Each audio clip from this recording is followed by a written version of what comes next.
ఎవరైనా మొక్కుబడులు ఎందుకు తీర్చుకుంటారు? తమ ఇంట్లో కుటుంబ సమస్యలు తీరినందుకు గాను, ఇంట్లో శుభకార్యాలు జరిగినప్పుడు, లేదా ఏదైనా కొత్త వాహనం కొన్నప్పుడు, ఇలా అనేక రకాలుగా మొక్కుబడి తీర్చుకునే వ్యక్తులను చూస్తుంటాం.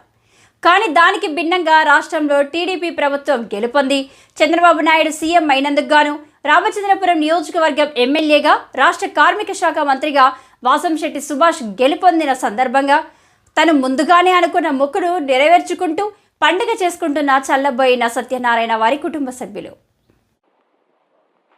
ఇక వివరాల్లోకి వెళ్తే స్థానిక గుబ్బలవారిపేటకు చెందిన చెల్లుబోయిన సత్యనారాయణ కొత్తూరు రోడ్లో జోడు తూముల వద్ద వయల్సి ఉన్న శ్రీ కనకదుర్గమ్మ అమ్మవారికి ఆదివారం తమ మొక్కును చెల్లించుకున్నారు.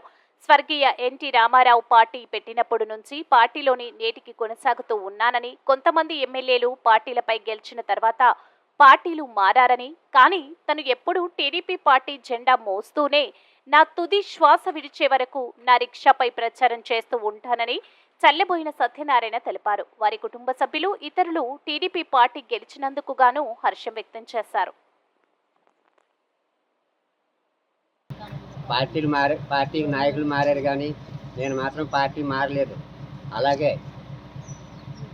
తెలుగుదేశం, బీజేపీ, జనసేన ఉమ్మడి అభ్యర్థిగా వాసంశెట్టి సుభాష్ గారు రామచంద్రపురం నియోజకవర్గం నుంచి గెలుపొందాలని, అలాగే రాష్ట్ర ముఖ్యమంత్రిగా చంద్రబాబు నాయుడు గారు ఉండాలని మొక్కుకున్నాను. ఆ మొక్కు ఈరోజు తీసుకుంటున్నాను.